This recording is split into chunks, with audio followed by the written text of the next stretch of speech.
सोमपुरा एक सुंदर गांव था। उसमें निशा अपने माता पिता के साथ रहती थी। वो एक गरीब माँ बाप की इकलौती लड़की थी। पिता रिक्शा चलाकर घर का गुजारा चलाता था। निशा की माँ सविता के पैर एक दुर्घटना के कारण कट गए थे। वे विकलांग तो थीं, लेकिन उनमें बहुत साहस और हिम्मत थी। वो निशा को घर का काम सिखाती, साथ ही भले बुरे का ज्ञान भी कराती थी। व्हील चेयर पर बैठे बैठे सविता निशा को घर के सारे काम बताती थी। साथ ही निशा पढ़ाई भी करती थी। एक दिन सुबह वो जल्दी उठकर नहा धोकर स्कूल जाने के लिए तैयार होने लगी। तभी उसे याद आया कि उसे स्कूल में फीस जमा करनी थी।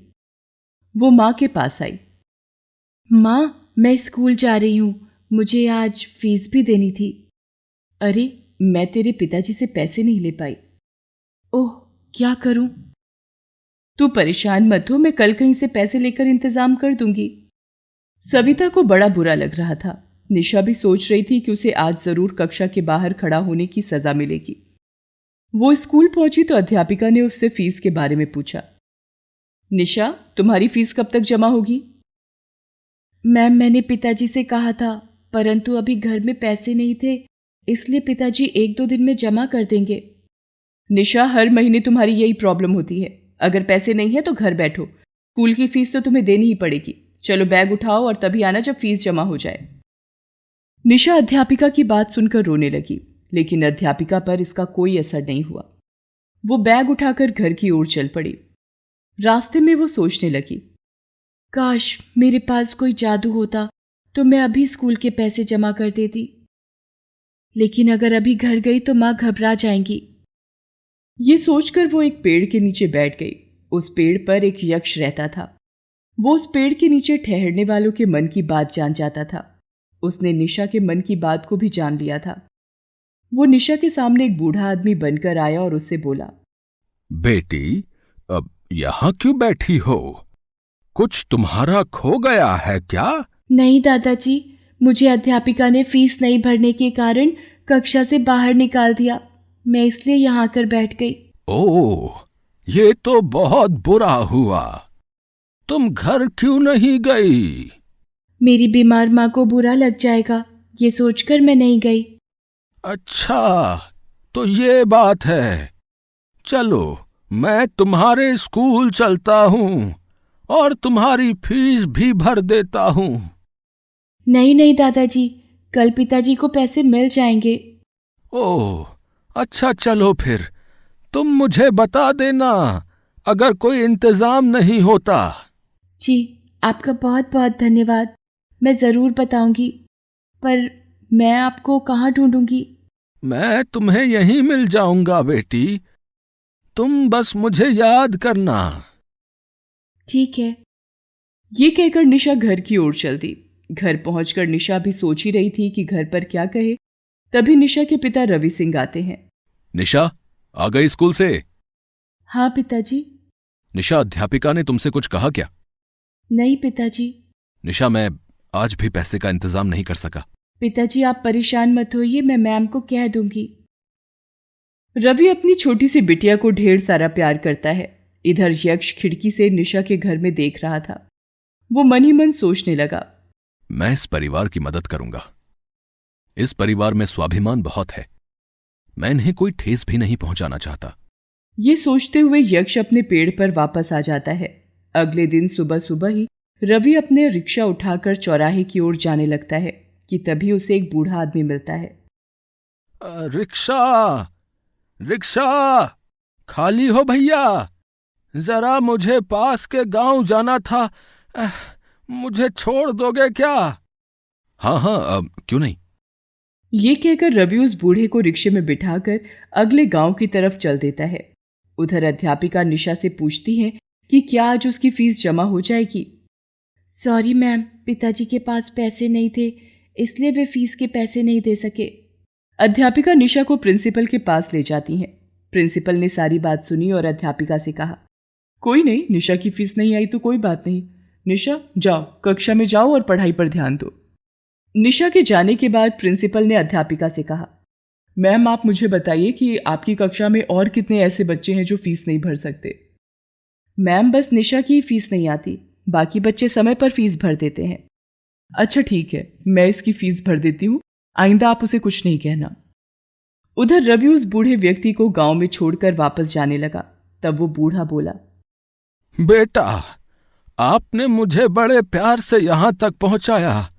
अभी थोड़ी देर बाद मुझे वापस उसी गांव में लौटना है।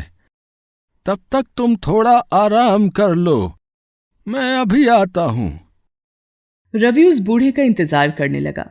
वो बूढ़ा करीब 4-5 घंटे के बाद वहां लौट कर आया। अरे तुम परेशान तो नहीं हुए? मुझे आने में देर हो गई। कोई बात नहीं, चलिए मैं वापस आपको लेकर चलता हूं। रवि अपने गांव वापस लौटता है।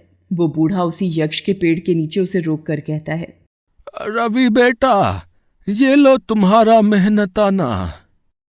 अरे आपको मेरा नाम कैसे पता चला? मैंने तो आपको बताया नहीं था। हाँ, पर मैं तुम्हें अच्छे से जान चुका हूं। मैंने जो तुम्हें ये मेहनताना दिया है उसे ले जाकर अपने घर के मंदिर में मां लक्ष्मी के आगे रख देना। ये कहकर रवि घर की ओर चल पड़ा। वो मन ही मन सोचने लगा, आज भी मैं निशा की फीस का इंतजाम नहीं कर सका। मैंने सोचा था कि ये बूढ़े बाबा कुछ पैसे देंगे तो शायद उससे फीस दे देता, पर इन्होंने ये मिट्टी दे दी। चलो घर जाकर देखता हूं। रवि घर पहुंचकर सविता को सारी बात बताता है। सविता उसे कहती है, अच्छा चलिए ये भी करके देख लेते हैं, जरूर कोई बात होगी तभी उन्होंने ऐसा कहा होगा। रवि नहा धोकर मंदिर में लक्ष्मी जी के आगे मिट्टी का ढेर रख देता है और आंखें मूंद कर मन ही मन देवी से प्रार्थना करता है कि माँ कोई चमत्कार दिखाइए। आज घर में अन्न का दाना नहीं था।